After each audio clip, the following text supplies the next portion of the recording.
আজকে আমরা দেখি যে ইলেকট্রিক ফ্লাক্সটা অ্যাকচুয়ালি কী জিনিস। তো এখানে আমি কিছু ইলেকট্রিক ফিল্ড লাইন্স আঁকা আছে। ইলেকট্রিক ফিল্ড লাইন্স, এটাকে ইলেকট্রিক ফিল্ড লাইন্সের সংখ্যা দিয়ে আমরা বুঝি যে ফিল্ডটা কতটা স্ট্রং। তো এখানে যেটা রয়েছে সেটা হচ্ছে এরিয়া, এটাকে আমরা বলছি এরিয়া। তো এই এরিয়া দিয়ে লম্বভাবে কতগুলো লাইন পাস করছে সেটা আমাদের আলোচ্য বিষয়। লম্বভাবে যতগুলো ফিল্ড লাইন পাস করবে এর মধ্যে দিয়ে, অর্থাৎ এই এরিয়ার মধ্যে দিয়ে লম্বভাবে, সেই জন্য আমি এখানে একটা এই যে ডিরেকশনটা নিয়ে এসেছি, এটা এন ক্যাপ। ক্ষেত্র ভেক্টরে তোমরা দেখেছো যে ক্ষেত্রের সাথে কি হয়, এটা লম্ব হয় ক্ষেত্র ভেক্টরের ডিরেকশনটা। তাহলে এবার কটা পাস করছে সেটা যদি আমরা একটু আইডিয়া করার চেষ্টা করি, তো ফিল্ড লাইন্সটা পাস করছে, দেখো সব কটা করছে না, কিছু করছে, কিছু করছে, তাই না? মোটামুটি এইরকম জায়গায় কিছু কিছু করছে, এই এতগুলো। তো এই যে সংখ্যাটা, সেই সংখ্যাটা হচ্ছে আমার ইলেকট্রিক ফ্লাক্স। ফ্লাক্স কি বলা হয়? ফ্লাক্স। ওকে, তো এই ফ্লাক্সকে ডিনোট করা হয় এইরকম একটা চিহ্ন দিয়ে, যেটাকে বলা হয় ফাই। ফাইটা কিছুই না, এরকম একটা গোল্লা, মাঝে একটা দাগ, এটা হচ্ছে ফাই। তো ফাই দিয়ে প্রেজেন্ট করা হয় যে কতগুলো ফিল্ড লাইন্স পাস করছে। এটা খুব ইম্পর্টেন্ট একটা কনসেপ্ট, ইম্পর্টেন্ট। এটা শুধুমাত্র যে ইলেকট্রোস্ট্যাটিক্সের জন্য তাই না, এটা ম্যাগনেটোস্ট্যাটিক্সের খুব কাজের জিনিস। ওকে, তো আমরা এবার দেখি যে ফাই কিসের কিসের উপর ডিপেন্ড করে, সেটা খুব ইম্পর্টেন্ট একটা আইডিয়া হবে আমাদের। দেখো এখানে তিন রকমের সারফেস নেওয়া আছে, তিন রকমের সারফেস। ফার্স্ট, এটাকে নাম দিচ্ছি আমি S1, সেকেন্ড এটা হচ্ছে আমার S2, এবং থার্ড দ্যাট ইজ S3। ওকে, এখানে আমার কোনো একটি পার্টিকুলার ফিল্ড দেওয়া আছে, ইলেকট্রিক ফিল্ড, অর্থাৎ ফিল্ড লাইন্সের সংখ্যা দেওয়া আছে কিছু। তো এখন আমাদের দেখবার বিষয় যে ইলেকট্রিক ফিল্ড লাইন্সের এই সংখ্যাগুলো এই সারফেসের সাথে কীভাবে সম্পর্কিত। এখানে নোট করি যে S1 is greater than S2 এবং গ্রেটার দ্যান S3। বুঝতে পারছো যে S1 S2 চেয়ে বড় এবং S2 S3 চেয়ে বড়, তাই তো? ওকে, তাহলে যদি আমরা এটাকে পাস করাই কি হয় দেখি আগে। তো ইলেকট্রিক ফিল্ড লাইন পাস করছে প্রথমটা দিয়ে সবকটা, দ্বিতীয়র কিছু বাকি থাকছে, তৃতীয় তো একদমই প্রায় করছে না, তাই না? তো এটা কেন হচ্ছে যে কিছু এরিয়ার মধ্যে দিয়ে যাচ্ছে? তাহলে এখান থেকে আমরা অ্যাকচুয়ালি কি পেলাম?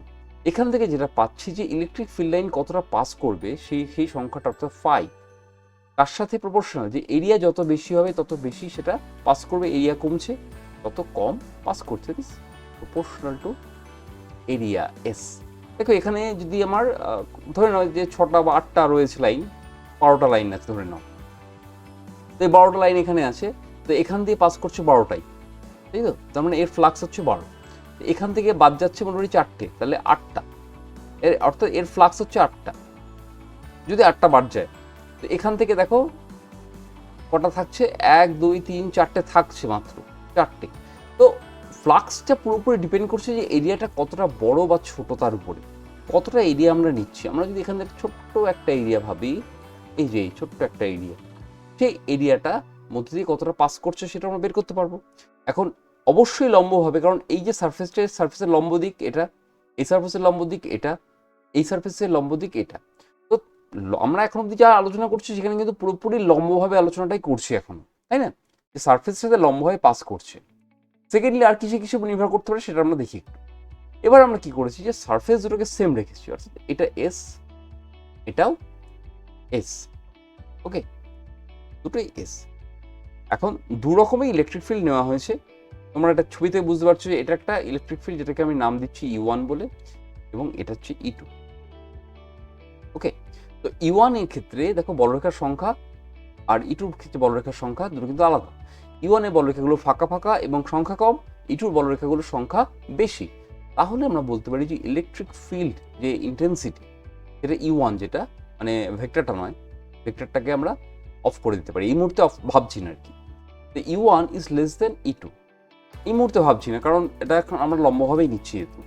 তো E1 যদি লেস দেন E2 হয় তাহলে কি হবে?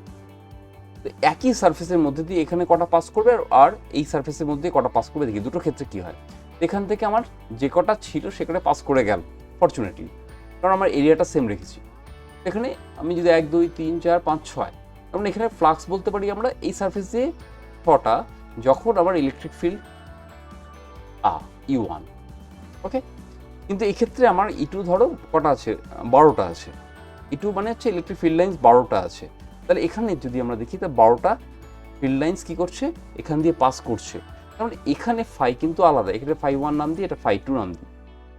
φ2 এখানে 12, অথচ সারফেস কিন্তু সেম। এখান থেকে আমরা আরো একটা কনসেপ্টে আসতে পারি যে ফাই অর্থাৎ ফ্লাক্স এটা proportional to electric field intensity ভ্যালুটার উপরে, যে কতগুলো লাইন্স পাস করছে। ওকে, ভালো কথা। তো সবসময় যে এরকম লম্বভাবে থাকবে তা তো নয়, লম্বভাবে না থাকলে কি হয় সেটা একটু দেখতে হবে, খুব জরুরি বিষয় সেটাও।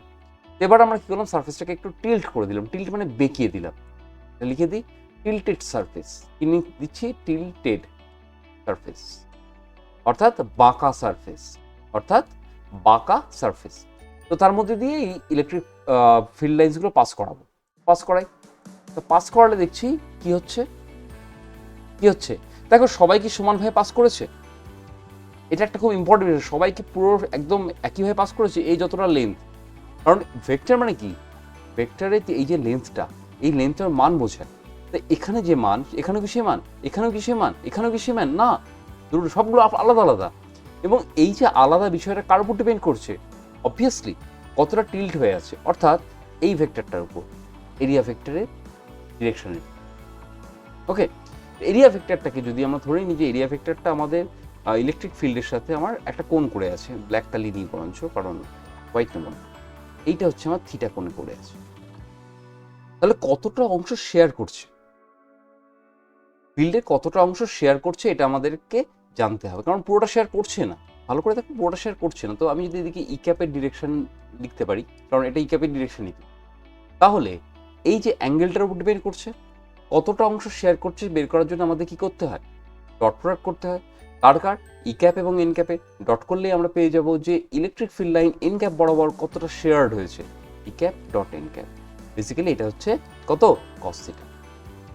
তোমার ডট প্রোডাক্ট জানো, এই অ্যাঙ্গেলটা থিটা হলে এদের দুটো ইউনিট ভেক্টরের ডট প্রোডাক্ট কত হবে, কস থিটা হবে। তাহলে আলটিমেটলি আমরা যেটা পেলাম যে phi is proportional to electric field, proportional, এটা ফিল্ড বলা হচ্ছে, ইন্টেন্সিটি বলাই ভালো, প্রপোর্শনাল টু সারফেস মানে এরিয়ার উপরে, proportional to E cap dot N cap পা কস থিটা। ওকে, তাহলে এটাকে যদি আমরা এবার ইকুয়েশন আকারে লিখি, তাহলে লিখতে পারি phi equals to E S, তারপরে E cap dot N cap, cos theta রাখতেই পারো। আচ্ছা চলো কস থিটা রেখেই দিই, ই এস কস থিটা। ওকে, এটা হচ্ছে ভ্যালু, এটা একটা স্কেলার কোয়ান্টিটি, তো স্কেলার, তাই না? এবার এটাকে যদি আমরা ভেক্টরের আকারে প্রকাশ করি, মানে ভেক্টরের রাশি দিয়ে প্রকাশ করি, ভেক্টর তো হবে না, এটা কি লিখছি যে E into E cap dot S into N cap. Practically এটা কি, এটা তো ইলেকট্রিক ফিল্ড গোটাটা, ভেক্টরটা, তাই না, ই ক্যাপের ডিরেকশনে। আর এস এন ক্যাপ, এন ক্যাপটা কার ইউনিট ভেক্টর, এই সারফেস এরিয়াটা, যে সারফেসটা কত এস, এই সারফেস এরিয়াটা কত এস, তো এটা হচ্ছে E dot vector S. Okay, তাহলে phi equals to E dot vector S. যদি খুব ছোট্ট একটা অংশ দিয়ে পাস করে, ধরে নাও আমি এখানে ছবিটা আঁকি, এই ছবির মধ্যেই আঁকি, কোনটা দিই, কালি গ্রিনটা নিই, তাহলে আমি এখানে ছোট্ট একটা অংশ ভাবছি এইটুকু, তো এইটাকে আমি নাম দিই ডিএস ভেক্টর। তাহলে এস এর জায়গায় কি হবে, ডিএস হয়ে যাবে, ই ডট ডিএস, এবং ফাই তখন ফাই থাকবে না, ডিফাই হয়ে যাবে ছোট্ট এরিয়ার জন্য।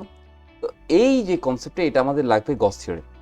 ওকে, এই গোটা কনসেপ্টটা।